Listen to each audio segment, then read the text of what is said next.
Tonight, we are looking at what may become one of the most important economic turning points in modern North American history. Not because of a war, not because of a financial collapse, not because of a treaty announcement, but because, quietly and almost invisibly, Canada appears to be restructuring its economy to prepare for a future where it can no longer fully depend on the United States.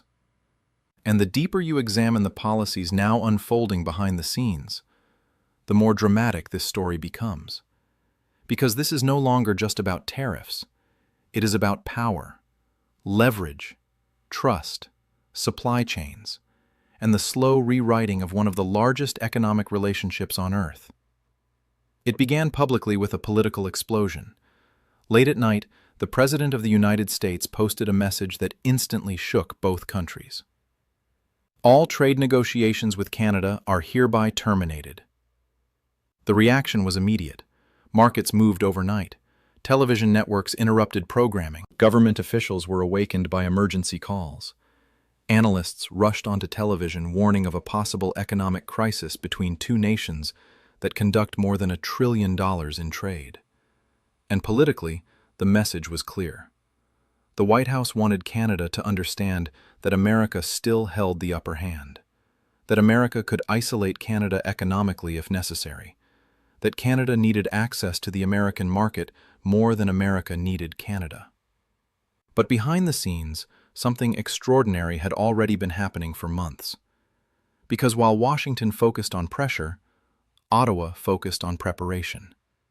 And this is where the analysis becomes critical.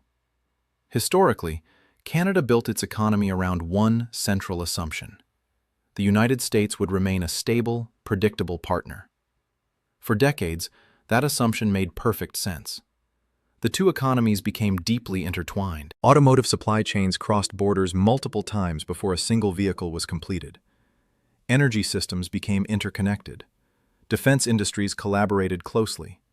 Manufacturing networks integrated so deeply that many companies barely distinguished between the two countries operationally. The relationship became so close that many executives treated the border almost like an administrative line, rather than a strategic vulnerability. But trade wars change psychology. Because once tariffs begin appearing unpredictably, once negotiations become unstable, once political rhetoric intensifies, business leaders begin asking dangerous questions. What if dependence itself becomes a risk? And once governments begin asking that question, they start redesigning systems, quietly. That appears to be exactly what Canada started doing. Now let's examine the procurement strategy itself, because this is where the real story exists. Procurement sounds bureaucratic, but procurement is power. Governments are among the largest buyers in the world. They purchase military equipment, digital infrastructure, transportation systems, construction materials, medical technology, telecommunications networks. The companies that win those contracts gain more than revenue. They gain long-term industrial positioning, stable cash flow, political relationships, domestic employment growth, supply chain influence. In many industries, government procurement determines who survives and who dominates. And Canada appears to have realized something extremely important. If America could weaponize market access, Canada could weaponize procurement access. That changes the battlefield entirely. Instead of retaliating emotionally with dramatic public announcements, Canada began redesigning the scoring systems underneath federal contracts. Under the new framework, Canadian suppliers receive structural advantages in strategic sectors. That phrase sounds technical. Its implications are enormous. Because procurement systems determine winners mathematically: points, percentages, evaluation formulas. And once Canadian content itself becomes part of the scoring process, foreign firms immediately face a disadvantage. This is subtle economic nationalism operating through administrative architecture, not through slogans, through formulas. Now here is where the strategy becomes even more sophisticated. Canada did not simply say, "Buy Canadian." That could trigger direct legal and diplomatic challenges. Instead, Canada framed the policy around resilience, reciprocity, and strategic security. Three words that dramatically strengthen the government's legal position internationally, especially reciprocity. And this may be the most brilliant part of the entire strategy. Canada essentially argued, if your country restricts our access, why should we continue granting unrestricted access to ours? On the surface, that sounds fair, balanced, reasonable. But underneath that language is a devastating implication for the United States. Because America had already spent years expanding Buy American policies and imposing tariffs on Canadian goods. Meaning, Washington may have unintentionally provided Canada with the political justification it needed to reduce American access in return. Think carefully about the strategic reversal happening here. For decades, the United States held asymmetric leverage because Canada depended heavily on the American market. But once Canada begins diversifying suppliers, redirecting procurement, and building alternative partnerships, the leverage equation changes. Slowly at first, then structurally. And structural changes are the hardest kind to reverse. Now let's talk about timing. This is extremely important. The procurement threshold is expected to drop dramatically, expanding the number of contracts affected under the new framework. That means what initially applied mainly to very large federal projects could soon affect a far broader section of the economy. Technology contracts, healthcare procurement, defense supply systems, industrial manufacturing, infrastructure development. This is how systems spread. Not all at once, incrementally, until one day businesses realize the environment itself has changed. And here is where global geopolitics enters the story. Nature hates vacuums. The moment American access weakens, competitors move in. European firms are already strengthening Canadian partnerships. South Korean manufacturers are expanding operations. Japanese companies are deepening industrial integration.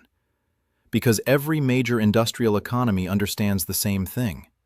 Stable access to North American markets is incredibly valuable. And if the United States becomes politically unpredictable, Canada suddenly becomes strategically attractive as an alternative anchor. That may be one of the biggest unintended consequences of this entire conflict. Washington intended to pressure Canada, but pressure often accelerates diversification, and diversification reduces dependence, which gradually reduces leverage itself. This is the paradox at the center of the story. Now let me ask you something tonight. What happens when your closest ally no longer sees dependence on you as safety, but as vulnerability? Because that is the psychological shift hiding underneath all of this. And psychological shifts between nations are historically extremely important. Once governments begin redesigning systems around distrust rather than trust, those systems tend to persist long after political leaders change. That is why this situation matters so much. This is not just about one administration, one election, one trade dispute. This may be about the slow fragmentation of the integrated North American economic model that defined the modern era. Meanwhile, politically, Washington continues operating at the speed of headlines. Negotiations collapse, then restart, then collapse again. New tariffs appear, new threats emerge. But procurement systems operate differently, quietly, legally, structurally, one contract at a time. And over years, contracts become infrastructure. Infrastructure becomes dependency. Dependency becomes power. That is why some analysts tonight are beginning to ask whether we are witnessing something much larger than a temporary trade conflict.